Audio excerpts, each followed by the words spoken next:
Covering news that matters. Fox 23 News at 10 starts right now. A man inside the Alfred P. Murrah Federal Building when the bomb went off 30 years ago is sharing his experience of being in the darkness, climbing over debris, and describing what it took to get out. Thanks for joining us at 10. I'm Nathan Thompson. And I'm Shay Rozzi. Rob Dennis happened to be in the building in downtown Oklahoma City for a meeting when the bomb went off. Sadly, 168 people died. In our continuing coverage marking 30 years since the Oklahoma City bombing, Fox 23's Paris Rain joins us live with how Rob survived. Shay and Nathan, Rob told me even though it was 30 years ago, he will never forget that day.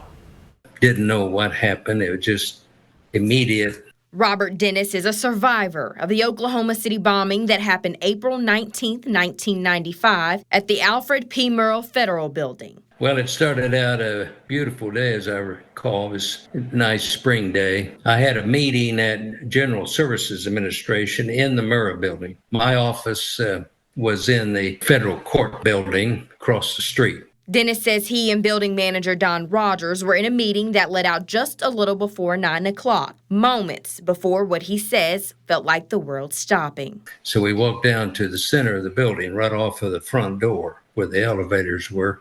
We were standing there in the elevator lobby when the bomb went off, and just everything went black and dark. Couldn't see anything. I couldn't breathe. I thought I was drowning. It felt the sensation was couldn't get enough air. It was all dust, filling my lungs. Dennis says he and Don yelled for each other and eventually found each other's hands and climbed together through rubble and the darkness. And we ran onto a couple of ladies that were there on our way out. So the four of us, we saw a light in the distance, a faint light.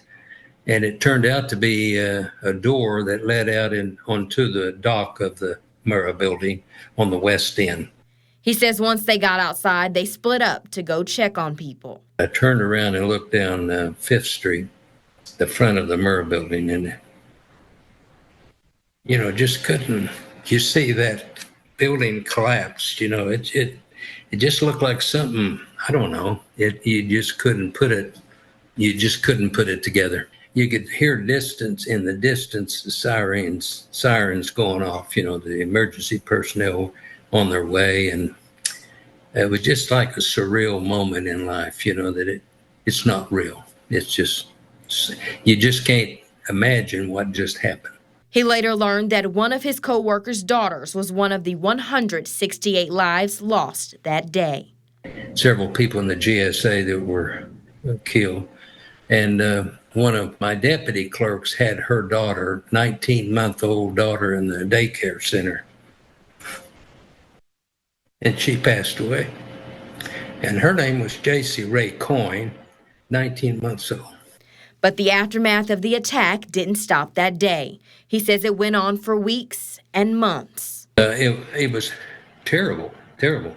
They closed off the street in front of our courthouse entry, and across the streets they were still recovering bodies, and going through the rubble. You had machines and equipment over there. He says while it was a tragedy, it's one that should never be forgotten. And I think the Memorial Museum does a good job of continuing the message and message of hope and message of peace, and let's sit down and talk and get our differences resolved and not resort to this kind of violence and this kind of thing.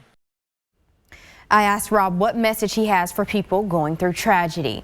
He says to keep your faith and beliefs. He believes that is what helped him make it out of the Murrah Building alive. Live in studio covering news that matters, I'm Paris Rain, Fox 23 News. Harris, thank you. Saturday marks 30 years since the Oklahoma City bombing. We're bringing you stories from survivors, families, first responders, and those changed forever by the worst act of domestic terrorism in United States history.